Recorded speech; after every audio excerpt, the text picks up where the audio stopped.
Ever been told to move so someone more important can have your spot? This man's response made an entire airline regret it. The first time I saw him, he didn't look like someone who was about to make headlines. He was just another passenger at Dallas-Fort Worth International Airport that Wednesday afternoon, wearing a tailored navy blazer over a simple gray t-shirt, dark jeans, and well-polished loafers. His name was Leonard Bristow, 47 years old, founder and CEO of Bristow Dynamics, a software company that supplied complex IT solutions for several major corporations, one of them being a well-known national airline. He had just closed one of the biggest contracts of his career in Phoenix the day before and was heading back to his headquarters in San Diego. For him, this flight wasn't just a ride home. It was a chance to take a breath, finally enjoy the quiet, and maybe even order a bourbon before takeoff. He carried no entourage, no assistant shuffling papers behind him, just his sleek black carry-on and a leather briefcase tucked under his arm. The terminal was noisy, but Leonard wasn't.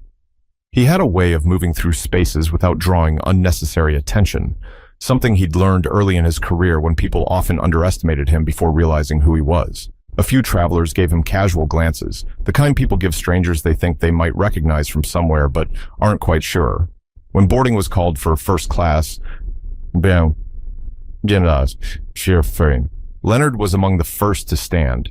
He walked up to the gate calmly, scanned his ticket, and stepped down the jet bridge towards seat 1A, his favorite. It wasn't just for the extra legroom or the priority service. It was the spot he'd sat in countless times when flying for business. For him, that seat meant consistency in a life where very little was. As he settled in, Leonard glanced around. The cabin smelled faintly of citrus cleaner, and the leather headrest felt cool under his hand. He tucked his briefcase under the seat in front of him and slid his phone into the side pocket. He wasn't expecting anything unusual. He'd done this routine hundreds of times before. But comfort, as he was about to be reminded, can be deceiving. 2 rows behind him, a younger man in his late 20s, tall and sandy-haired, entered with a confident swagger. He was dressed in a pale blue button-down, sleeves rolled up, and designer sunglasses pushed up on his head. Leonard barely noticed him at first, but in just a few minutes, that man would become the center of an interaction Leonard couldn't ignore and wouldn't soon forget. The cabin crew was finishing pre-boarding checks when Leonard heard the sound of measured footsteps approaching. He looked up to see a flight attendant, petite with sharp features, stopping at his row. Her tone was polite, but her words were wrapped in an awkward tightness. "Mr. Bristow," she began, glancing briefly over her shoulder, "we're going to need you to switch seats for a moment. There's been a mix-up, and another passenger was assigned to this seat." Leonard blinked, surprised. "I'm sorry, but this is my seat. It's on my boarding pass." She nodded quickly. "I understand, sir, but this gentleman," she gestured subtly to the younger man now standing near the galley, "was supposed to have this seat reserved." Leonard's brows drew together. Reserved? He knew how airline seating worked. There was no such thing as a VIP reservation that could overwrite a confirmed first-class ticket at the last minute. At least, not without a very unusual reason. Still, something in her voice told him this wasn't about a clerical error. But whatever it was about to push this quiet trip into unfamiliar territory. Leonard stayed in his seat, his back straight but his voice even. "I booked this weeks ago, first class, seat 1A. I don't understand why I'd have to move now." The flight attendant shifted her weight from one foot to the other. Her eyes darted briefly to the young man, who was leaning casually against the wall near the galley, arms folded like he had all the time in the world. "It's just, he's a frequent VIP flyer with our airline," she said softly, almost apologetically. "It would make things easier for us if you could take another seat for this trip." Leonard could feel the subtle shift in the cabin around him. A few other passengers in first class were now watching, pretending not to listen, but clearly following every word. It wasn't loud, but there was a current of curiosity moving through the air. He turned his head and finally looked at the man they were asking him to move for. The guy was smirking slightly, like this was all a mild inconvenience for him, but also something he expected to go his way. He didn't offer an introduction, didn't speak up to say, "It's no big deal." He just stared back at Leonard as though waiting to see if he'd comply. Leonard's voice remained calm. "And where would you put me?" The flight attendant hesitated. "Seat 3C. It's still first class, just a few rows back." A few rows back didn't matter to Leonard in terms of service. It mattered because he knew exactly what this was about. The man behind him didn't want seat 1A because it was better. He wanted it because it was a symbol of priority. And right now, the crew seemed willing to shuffle him aside to accommodate that. He opened his mouth to respond, but just then another passenger, an older woman seated across the aisle, spoke up. Why should he move? He's already sitting where he belongs. Her voice was firm, with the kind of authority that makes people pause. The flight attendant's lips tightened, but she didn't reply to the woman. Instead, she looked back at Leonard, waiting. In that moment, Leonard thought about the last 20 years, about the times he'd been mistaken for someone's assistant instead of the owner, about the networking dinners where people ignored him until they realized his name was on the contract. He'd learned to choose his battles, but he'd also learned that some moments defined more than just the next hour. They defined who you were to yourself. I'm not moving, he said finally, his tone calm but unshakable. The flight attendant gave a tight nod and walked toward the galley. Leonard could hear muffled voices, hers and another crew member's, before she returned with a clipped smile. All right, Mr. Bristow, she said. We'll see what we can do. She walked away again, but this time the younger man's expression had shifted from confident to slightly irritated. The rest of the passengers resumed their own small conversations, but Leonard knew this wasn't over. Something told him the crew wasn't finished trying to get him out of that seat. But what he didn't realize yet was how public and humiliating their next attempt would be. The boarding process dragged on, and Leonard could feel the tension creeping back into the cabin. Passengers were settling in, tucking bags away, and flipping through safety cards. But every now and then, he caught the younger man glancing his way, like someone watching a chessboard, waiting for the next move. It came faster than Leonard expected. The same flight attendant returned, this time with another crew member, taller, with a brisk, no-nonsense demeanor. The taller one leaned slightly toward Leonard's row. Mr. Bristow, he began, I'm afraid there's been a seating miscommunication. We really need you to relocate so this passenger can take his assigned spot. It's important to our operations today. Leonard raised an eyebrow. Important to your operations? Or important to him? His voice was steady, not raised, but enough for nearby passengers to glance up again. The younger man finally stepped forward, offering a thin smile.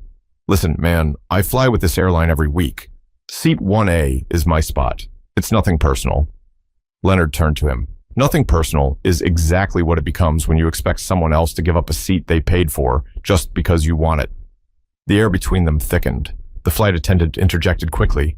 Gentlemen, please, we can resolve this without... Without what? The older woman across the aisle cut in again, her voice carrying a note of disbelief. Without making a scene? This is a scene, and it's not him making it. A man in the second row nodded in agreement. The ticket decides the seat. End of story. Leonard could see the crew exchange a quick, uneasy glance. They clearly hadn't expected passengers to speak up, but instead of backing off, the taller attendant's tone became firmer. If you don't cooperate, sir, we may have to delay departure. Leonard leaned back in his seat, eyes steady. If that's what it takes, then I guess we're delaying. I'm not moving. A few people muttered quietly, some annoyed at the delay, others clearly siding with him. The younger man's jaw tightened, but he stepped back, pulling out his phone as if to distract himself. The crew walked away again, and Leonard exhaled slowly. He'd stood his ground, but he knew it wasn't over. This kind of standoff didn't just fizzle out. Minutes later, an announcement came over the intercom. Ladies and gentlemen, we're finalizing our seating arrangements and will be departing shortly. Thank you for your patience. Leonard caught the words seating arrangements like a warning bell. He knew they were still trying to maneuver behind the scenes, but he had no idea the next move would involve turning the entire cabin's attention on him. The aisle was almost clear now, only a few passengers still shuffling to their seats. Leonard had just opened a folder from his briefcase when he saw two figures returning, the same tall flight attendant from earlier, now joined by a uniformed ground supervisor. The supervisor's polished badge caught the overhead light, and his smile was the kind people wear when they're trying to be pleasant while delivering bad news. Mr. Bristow, the supervisor said, in a voice loud enough for the front of the cabin to hear, we're going to have to ask you one last time to move to another seat so we can accommodate our elite member. Several passengers looked up immediately. This wasn't quiet anymore. They were broadcasting the confrontation for everyone to witness. Leonard set his folder down. And I'm going to have to tell you again. I'm not moving. I have a confirmed seat, and I boarded according to my ticket. The supervisor glanced toward the young man still standing in the galley area, then back to Leonard. Sir, refusing to comply with crew instructions can result in removal from the aircraft. Leonard felt heat rise in his chest, not from fear, but from the way those words were designed to pressure him in public. It was a tactic, forced someone to back down by making them feel like the problem. From across the aisle, the older woman's voice cut through again. This is absurd. You can't just bump a paying passenger because someone else wants his seat. Now, murmurs spread through first class. A man 2 rows back spoke up. Yeah, that's not how it works. This is wrong. Leonard noticed the younger man shift uncomfortably, his smirk fading, but the supervisor wasn't letting up. We're asking for cooperation so we can depart on time. If you'd like, I can walk you to the gate desk to discuss it. Leonard met his gaze. So you're offering to remove me from my paid seat to have a conversation about why I should give it to someone else. Is that right? The supervisor didn't answer directly. Sir, it would be best if we could handle this without further disruption. Leonard leaned forward slightly, lowering his voice but making sure it carried enough for nearby passengers to hear. The only disruption is you standing here asking me to give up something I rightfully purchased. If this were really about a clerical error, you'd be asking him to move, not me. The silence that followed was heavy. Passengers stared between them, waiting to see who would blink first. Finally, the supervisor's smile thinned. Very well, stay in your seat. We'll make alternate arrangements. Without another word, he turned and walked toward the galley, the tall attendant following close behind. Leonard leaned back again, but his muscles stayed tight.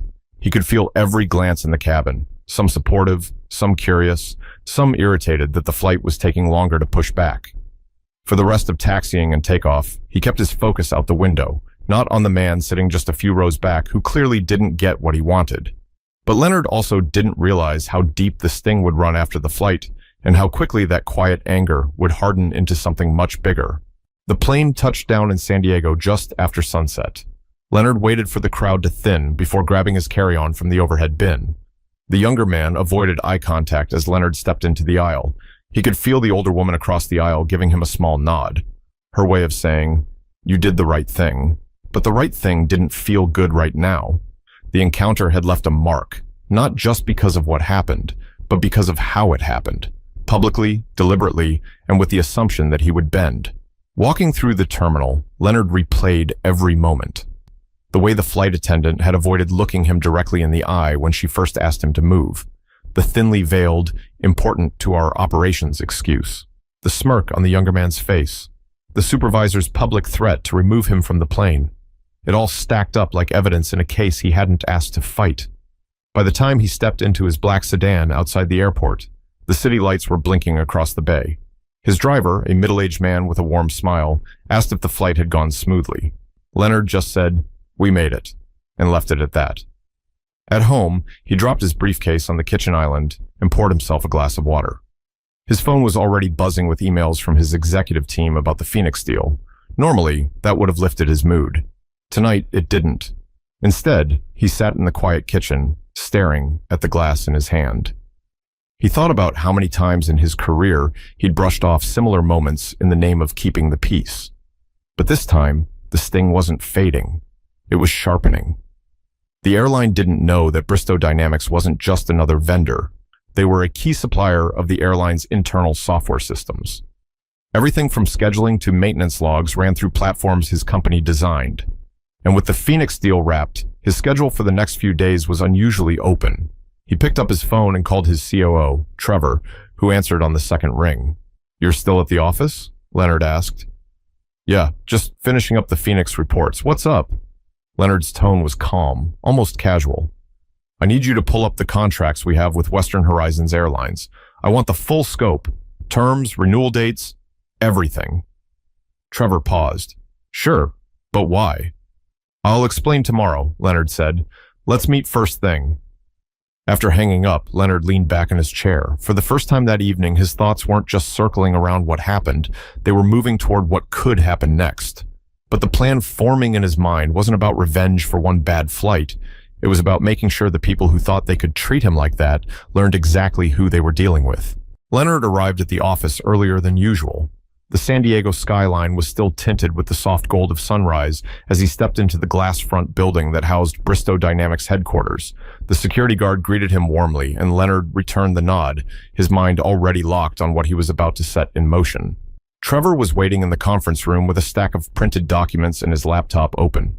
"I pulled everything," he said. "Our main contract with Western Horizons runs through the end of the year. Renewal discussions are scheduled for August. We provide their flight scheduling, maintenance tracking, crew management. Basically, if our systems went offline, they'd be in chaos within hours." Leonard sat at the head of the table, flipping through the pages. "And how many other companies do we have lined up who'd take this exact package if we pulled it from Western Horizons?" Trevor smirked faintly. "3 at least. 2 of them are their direct competitors." Leonard closed the folder. "Then we're going to start those conversations today. Quietly. I want Western Horizons at the bottom of our priority list. No more extras, no fast-tracked support, no special treatment. They treated me like a nuisance on my own ticket. Let's see how they handle being a nuisance in their own operations." Trevor's eyebrows rose. "This is about what happened on your flight?" Leonard leaned back. "It's about respect. They made a decision to publicly push me aside for someone they valued more. Not because of money, not because of status, but because they thought they could. I want them to know that the seat they took from me yesterday might be the most expensive seat they've ever moved." Trevor nodded slowly. "You want me to give them a heads up?" "No," Leonard said firmly. "Let it hit them when it counts." For the rest of the morning, Leonard and his senior team reviewed every touchpoint the airline had with Bristow Dynamics. They mapped out exactly how to shift their resources toward other clients, all without breaking the terms of their current contract. It wasn't vindictive, it was strategic. By noon, calls were already being made to 2 rival airlines, both of which were eager to hear how quickly Bristow Dynamics could tailor their systems to fit their needs. Leonard didn't rush the pitch. He wanted this move to feel inevitable, not reactive. As he left the conference room, Trevor called after him. "You sure you don't want to just call Western Horizons and tell them why you're doing this?" Leonard paused at the door, a faint smile playing at the edge of his mouth. "They'll figure it out. And when they do, I want them to remember that it could have been avoided with 2 simple words. Enjoy your flight." But what Leonard didn't expect was how fast the consequences would start showing and how much panic it would cause inside Western Horizons headquarters. It started 3 days later. Leonard was in his office reviewing the Phoenix contract when Trevor walked in, holding his phone out. "You'll want to hear this," he said, hitting the speaker button. On the line was a contact from one of Western Horizons' regional offices, speaking in a hurried tone. "We've got a backlog in scheduling. The system's running slower than normal, and our support requests aren't being prioritized like they used to. We've got flights at risk of delay." Trevor gave Leonard a look. Leonard simply leaned back in his chair, letting the man on the phone continue. By the end of the week, the calls were coming directly from Western Horizons' corporate office. Their operations director was trying to sound composed, but the strain was obvious. "Mr. Bristow, we've noticed a shift in the service level we're receiving from your team. Is there something we should be aware of?" Leonard's reply was calm, deliberate. "Your service level is exactly what our contract specifies. Nothing more, nothing less." There was a pause on the other end. Then, "We'd like to arrange a meeting to discuss an extension. We're prepared to make adjustments to the current terms." Leonard cut in, his voice steady. "I'm already in talks with other carriers. We'll fulfill our agreement with you, but beyond that, I think our priorities are better aligned elsewhere." It was polite, professional, and final. 2 weeks later, word was circulating in the industry. Bristow Dynamics was shifting its resources to competitors. Western Horizons wasn't collapsing, but their operations were strained, their reputation taking subtle but noticeable hits, the kind of damage that lingers. One afternoon, Leonard received a letter, not from their corporate office, but from the CEO himself. It was short, acknowledging an incident on one of their flights, apologizing for any misunderstanding, and expressing hope they could rebuild the business relationship. Leonard read it once, then set it aside. An apology sent weeks later, only after feeling the consequences, wasn't the same as the one that should have been given in the moment. That night, over dinner with a close friend, Leonard summed it up. "People think disrespect is a moment, a small thing you can brush past. But sometimes, it's the moment that decides how the next chapter of your story is written, for you and for them. The friend nodded. So, you're not going back? Leonard smiled faintly. Not unless they buy a ticket to my flight, seat 1A. The moral? Respect is not about position or status or titles. It's about how you treat someone when you think no one is watching. The smallest choices can cost the most, and sometimes the price doesn't show up until it's far too late to fix. If you've ever been in Leonard's shoes, overlooked, underestimated, or pushed aside, remember, you have more power than you think. Use it wisely. Stand your ground when it matters, and never let someone decide your worth for you. Because sometimes, the quietest seat on the plane can turn out to be the loudest statement you ever make.